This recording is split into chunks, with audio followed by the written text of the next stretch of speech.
My name is Sarah, and I've always believed that family is the most precious thing in life. I'm married to my loving husband, Jack, and we have 2 wonderful adult children, our son, Michael, and our daughter, Emily.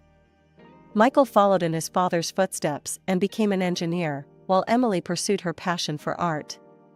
I couldn't have been prouder of both of them. Emily's artistic career took off quickly after college. She organized exhibitions that drew quite a crowd, and I never missed a single one. I remember her first major show like it was yesterday. The gallery was packed, and Emily's paintings were the talk of the evening.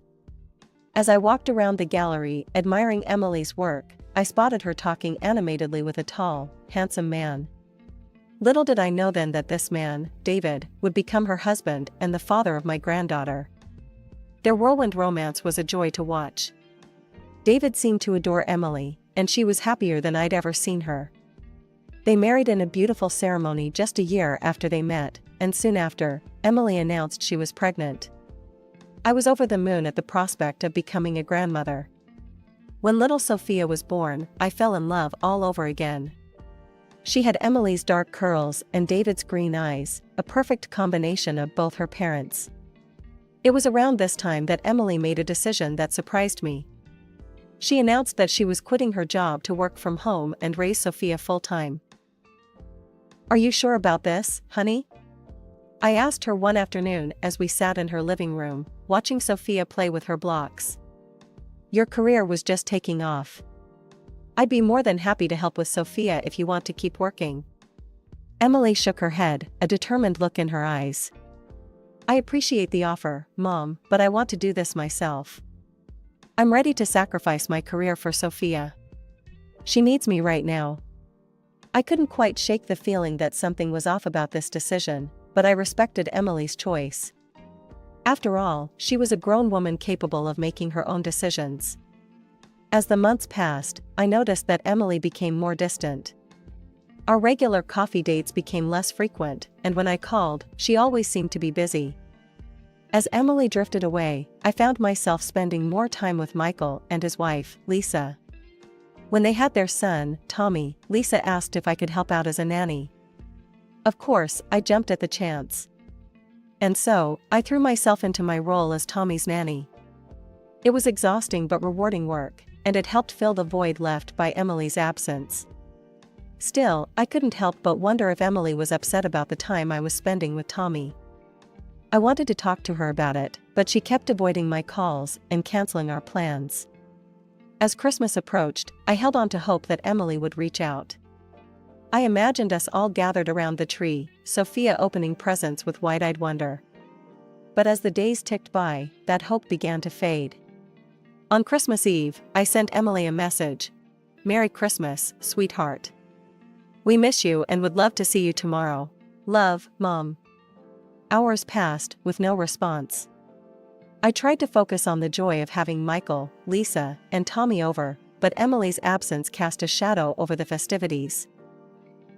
Christmas morning came, and still no word from Emily.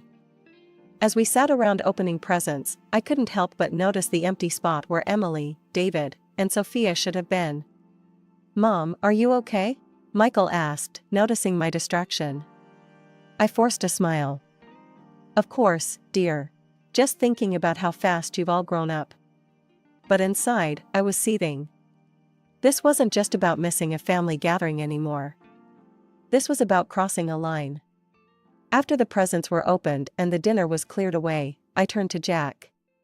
"We need to go see Emily," I said firmly. "This has gone on long enough."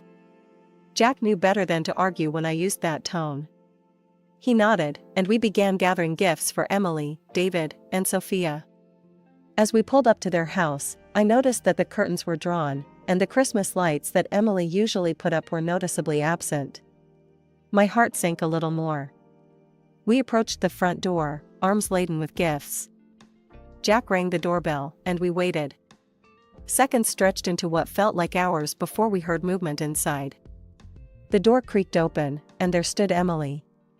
My heart nearly stopped at the sight of her. She looked different. Tired, yes, but there was something more. Her eyes, usually bright and full of life, seemed dull and wary. She was wearing long sleeves, despite the warmth of the house, and she held herself as if she was in pain. "Mom? Dad? What are you doing here?" Her voice was barely above a whisper. "Merry Christmas, sweetheart," I said, trying to keep my voice steady. "We missed you at the family gathering, so we thought we'd bring Christmas to you." Emily's eyes darted nervously behind her before she stepped onto the porch, partially closing the door behind her. That's really nice of you, but you shouldn't have come. I'm not feeling well, and I didn't want to get anyone sick." It was then that I noticed the bruise on her arm, partially hidden by her sleeve. My motherly instincts went into overdrive.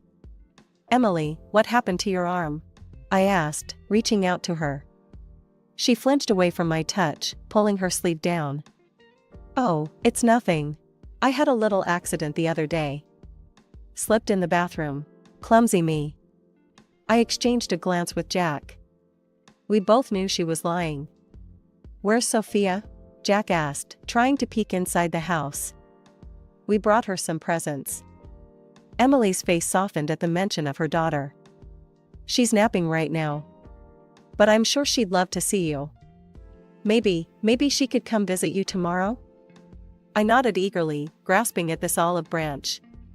"Of course. We'd love to have her over." We chatted for a few more minutes, the conversation stilted and uncomfortable. Emily kept glancing back at the house, as if afraid someone would overhear. As we were about to leave, I couldn't help but pull Emily into a hug. She stiffened at first, but then melted into my embrace. For a moment, I felt like I was holding my little girl again. The next day, I woke up early, my mind still reeling from our visit to Emily's house. I busied myself in the kitchen, preparing Sophia's favorite foods and setting up some art supplies. Around noon, the doorbell rang. I rushed to answer it, finding Emily standing there with Sophia. My heart ached at the sight of my daughter, her eyes darting nervously as if expecting trouble. "Hi, Mom," she said softly. "Sophia's excited to spend some time with you." I knelt down to Sophia's level, opening my arms. "Hello, sweetheart. Grandma's so happy to see you." Sophia hesitated for a moment before running into my embrace. I held her tightly, breathing in her sweet, familiar scent. Emily handed me Sophia's backpack. "I packed some of her things. I'll be back to pick her up this evening, okay?" I turned my attention to my granddaughter, determined to make the most of our time together. "Come on, sweetie. Let's go see what fun things Grandma has planned." We spent the afternoon drawing, baking cookies, and playing with dolls. It was wonderful to see Sophia laugh and play, but I couldn't shake the feeling that something was off. She seemed more subdued than usual, often glancing at the door as if expecting someone to burst in. As we sat coloring together, I decided to gently probe. "Sophia, honey, is everything okay at home?" Sophia's crayon paused mid-stroke. She looked up at me with those big, innocent eyes. "Mommy cries a lot," she said quietly. My heart clenched. "Why does Mommy cry, sweetheart?" Sophia shrugged, returning to her coloring. "Daddy yells at her. He says mean things." I tried to keep my voice calm, even as anger and fear surged through me. "What kind of mean things, Sophia?" "He says Mommy is stupid and can't do anything right. Sometimes he grabs her arms really hard." Sophia demonstrated, gripping her own arm tightly. We sat like that for a while, my mind racing. I knew I had to do something, but I wasn't sure what. I couldn't let Emily and Sophia continue living in fear. As the afternoon wore on, Sophia's play took a disturbing turn. She began acting out scenes with her dolls, making them yell at each other and push each other around. "Sophia," I said gently, "where did you learn to play like that?" She looked up at me, her face serious. "That's how Daddy treats Mommy sometimes." After Sophia's revelations, I couldn't sit idle any longer. I called Lisa, my daughter-in-law, and asked if she could watch Sophia for a few hours. She agreed without hesitation, sensing the urgency in my voice. "Jack," I said, my voice trembling with a mix of fear and determination, "we need to go to Emily's house. Now." He nodded, his face grim. I'll drive. The ride to Emily's house was tense, filled with unspoken worries. As we pulled up to their street, I suggested we speak to the neighbors first. Maybe they've heard something, I reasoned. It could give us a better idea of what's really going on. We approached the house next door, and a middle-aged woman answered. Her eyes narrowed as we introduced ourselves as Emily's parents. We're concerned about our daughter, I explained. Have you heard any disturbances from their house? Any arguments or screaming? The woman's face hardened. I haven't heard a thing, she said dismissively.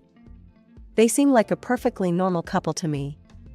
Her arrogant tone set my teeth on edge, but I thanked her politely.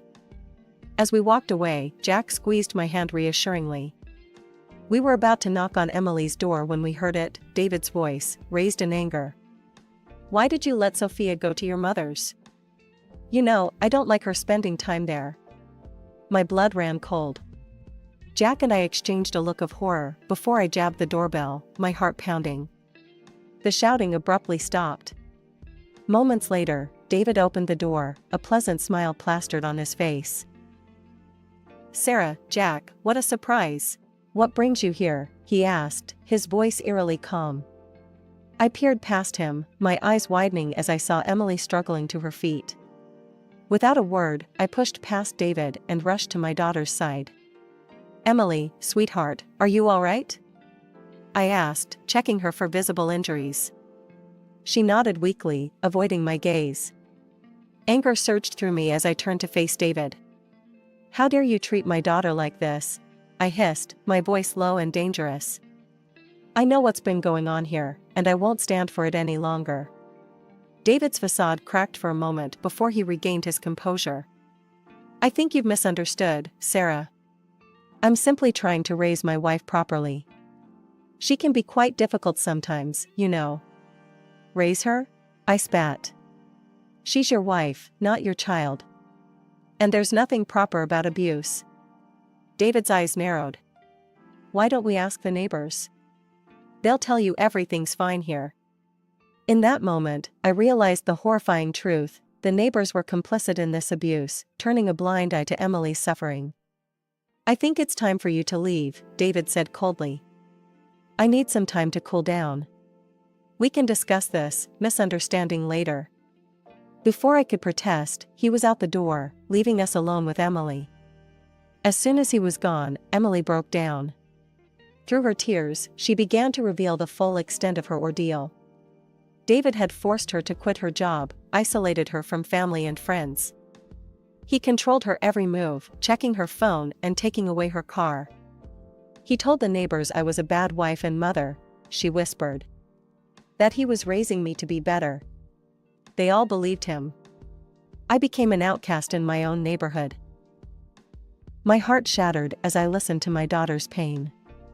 I held her tightly, vowing silently that I would do whatever it took to get her and Sophia out of this nightmare.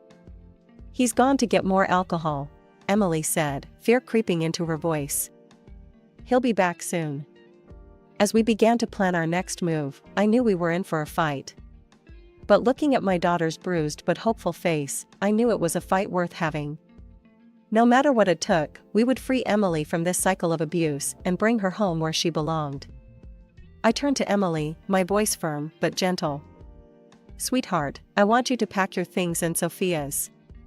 You're coming home with us. Emily's eyes widened with a mix of hope and fear. But Mom, what about David? He'll be so angry. Jack stepped forward, his jaw set with determination. That's his problem, not yours. I'm your father, and I'll protect you. Both of you. With trembling hands, Emily began to gather their belongings. I helped her, moving quickly and efficiently, knowing time was of the essence. Within minutes, we had packed the essentials into 2 suitcases. As we left the house, I could hear murmuring voices. A group of neighbors had gathered near the gate, their eyes following us with disapproval. An elderly woman stepped forward, her face pinched with judgment. You should be ashamed, she spat at me. You've raised your daughter poorly. She should be grateful that her husband tolerates her and takes care of her and the child. Anger surged through me. Without a word, I gently took Emily's arm and pushed up her sleeve, revealing the dark bruises that mottled her skin. "Is this what you call taking care?" I asked, my voice ringing out in the sudden silence. "Would any of you like to be raised like this?" The neighbors' faces flushed with embarrassment, and they quickly dispersed, avoiding eye contact. We hurried to the car, Jack helping Emily with the suitcases, while I kept watch. Just as we were about to leave, I spotted a familiar figure running towards us. "David," I gasped. He was red-faced with rage as he reached the car, immediately grabbing for Emily. "What do you think you're doing?" he snarled. Before I could react, Jack was there, pushing David away from the car door. "Don't you dare touch her," he growled. "Stay away from my daughter." David's eyes darted between us, his fists clenching and unclenching at his sides. The situation was escalating quickly. "We need to call the police," I said, pulling out my phone with shaking hands. As I dialed, Jack ushered Emily into the car. We quickly locked the doors, our hearts pounding as David circled the vehicle like a predator. "You can't take her," he shouted, kicking the car in frustration. "She's my wife." I spoke calmly to the 911 operator, explaining the situation while keeping an eye on David's increasingly erratic behavior. Emily sat in the back seat, her face pale with fear. "It's okay, sweetheart," I reassured her. "The police are on their way. We're going to be fine." Minutes felt like hours as we waited, David's shouts growing more desperate. I could see neighbors peeking out of windows, witnessing the scene but doing nothing to intervene. Finally, we heard sirens in the distance. David's face contorted with panic, and for a moment, I thought he might try to run. But he stood his ground, a defiant look in his eyes as the police cars pulled up. The arrival of the police brought a momentary sense of relief. Officers quickly assessed the situation, examining Emily's visible injuries and taking statements from all parties involved. The tension in the air was palpable as David was handcuffed and placed in the back of a police car. "He'll be detained for a few days while we investigate," one of the officers informed us. "We'll need you to come to the station to provide a formal statement, Mrs. Thompson." Emily nodded, her voice barely above a whisper. "Okay." The next few days were a whirlwind of activity. Emily bravely recounted her experiences to the police, her voice growing stronger with each retelling. I stayed by her side, offering support and corroborating her story where I could. However, our hope for a quick resolution was dashed when David's lawyer presented a united front of neighbors all claiming that Emily and David had a perfectly normal relationship. "She's always been dramatic," one neighbor testified. "David's a saint for putting up with her." Their words made my blood boil, but I reminded myself to stay calm for Emily's sake. Determined to prove Emily's innocence, we agreed to a lie detector test. I held my breath as she answered question after question, her voice steady despite the stress. When the results came back confirming her truthfulness, I felt a surge of vindication. A psychological evaluation followed, revealing the depths of Emily's trauma. "Your daughter is suffering from severe depression, likely stemming from prolonged domestic abuse," the psychologist explained to me privately. "She'll need ongoing support and therapy." Despite the mounting evidence, David remained adamant about his innocence. His latest threat to seek full custody of Sophia sent Emily into a panic. "He can't take her, Mom," she sobbed. "I can't lose my baby." That's when I knew we needed to dig deeper. I hired a private detective, hoping to uncover something in David's past that would expose his true nature. Weeks passed as the detective worked tirelessly. Emily and Sophia stayed with us, slowly beginning to heal in a safe environment. Watching my daughter rediscover her smile was both heartwarming and heartbreaking. Finally, the detective called with news. "Mrs. Thompson, I found something you need to see." The information he presented was shocking. David had a history of domestic violence in another city. He'd been ordered to undergo therapy but had fled the state before completing the program. "There's more," the detective said grimly. "I've collected testimonies from other victims. The pattern is always the same: charm, control, then violence. As I leafed through the files, a mix of emotions washed over me. Anger at David for causing so much pain, relief that we finally had concrete evidence, and sadness for all the women who had suffered before Emily. "Thank you," I said to the detective, my voice thick with emotion. This changes everything." The day of the court hearing arrived, and the tension in the air was palpable. I sat beside Emily, squeezing her hand reassuringly as we waited for the proceedings to begin. Our lawyer, a stern-faced woman named Ms. Henderson, arranged the stack of evidence before her. As the judge called the court to order, I could see David across the room, looking smug and competent. That confidence, however, began to waver as Ms. Henderson presented our case. "Your Honor," she began, "I'd like to present evidence of Mr. David Thompson's history of domestic abuse." One by one, she laid out the detective's findings, police reports from David's previous city, incomplete therapy records, and testimonies from past victims. David's lawyer objected vigorously, but the judge overruled him, allowing the evidence.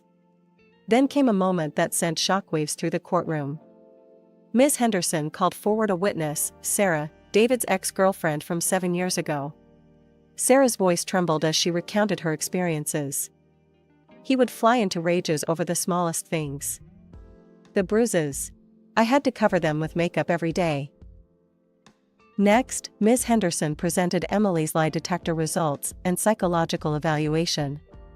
"As you can see, Your Honor, Mrs. Emily Thompson's account has been verified by multiple professional sources." The coup de grace came in the form of voice messages David had left on Emily's phone. His threatening voice filled the courtroom.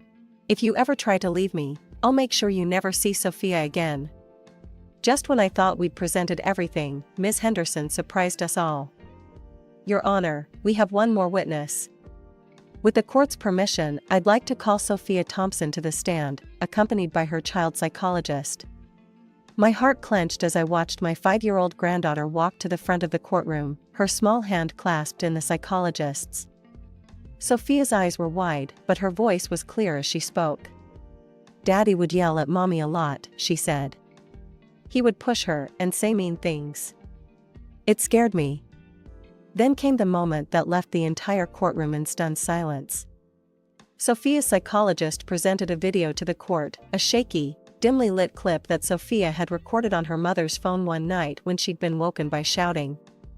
In the video, David's enraged voice could be clearly heard, along with the sound of something shattering and Emily's frightened pleas. As the video ended, I could see tears in the judge's eyes. David sat slumped in his chair, all pretense of innocence gone. The judge's verdict came swiftly and decisively. David was sentenced to prison for domestic abuse, with mandatory counseling. Emily was granted a divorce, awarded 50% of their shared property, substantial financial compensation, and full custody of Sophia. David was barred from any contact with Sophia until she turned 18, and even then, only if she chose to see him. As the gavel fell, I felt a wave of relief wash over me. Emily collapsed into my arms, sobbing, not from fear this time, but from sheer relief. "It's over, Mom," she whispered. "It's finally over." As we left the courtroom, I saw David being led away in handcuffs. Our eyes met for a brief moment, and I saw something I never expected: regret. But it was too little, too late. As I stood in my kitchen, preparing a feast for our weekly family dinner, I couldn't help but smile. The house was filled with the cheerful noise of my grandchildren playing, the aroma of roasting chicken, and the gentle hum of conversation from the living room where Emily and Michael were catching up. It had been 6 months since the court hearing, and the change in our family was palpable.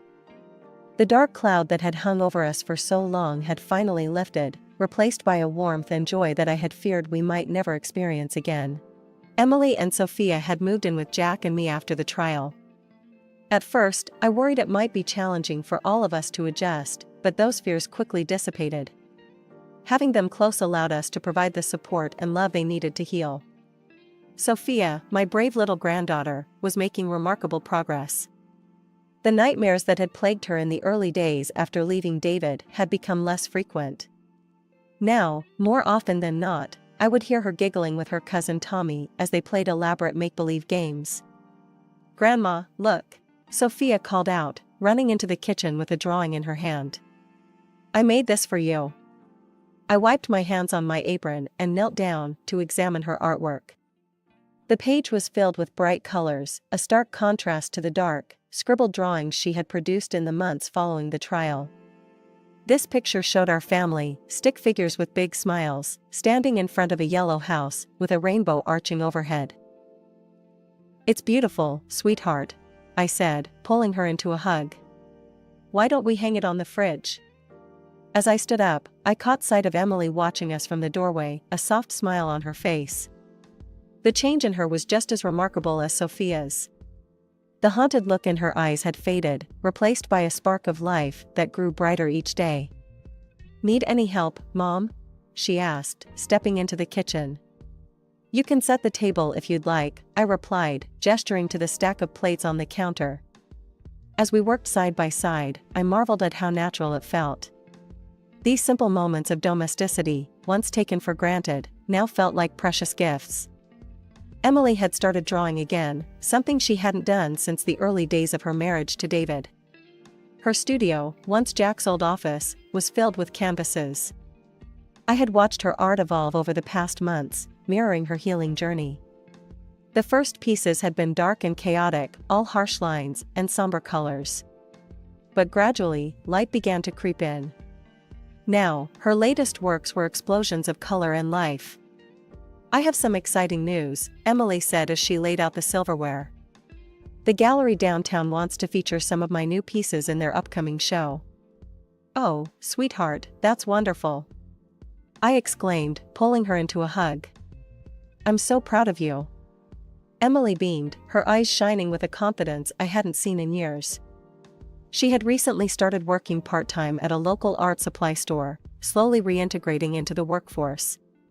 It was a small step, but an important one in reclaiming her independence. As we all gathered around the dinner table that evening, Jack, Michael, Lisa, Tommy, Emily, Sophia, and me, I felt a wave of gratitude wash over me. The road to this moment had been long and painful, but looking at the smiling faces of my family, I knew it had been worth every struggle.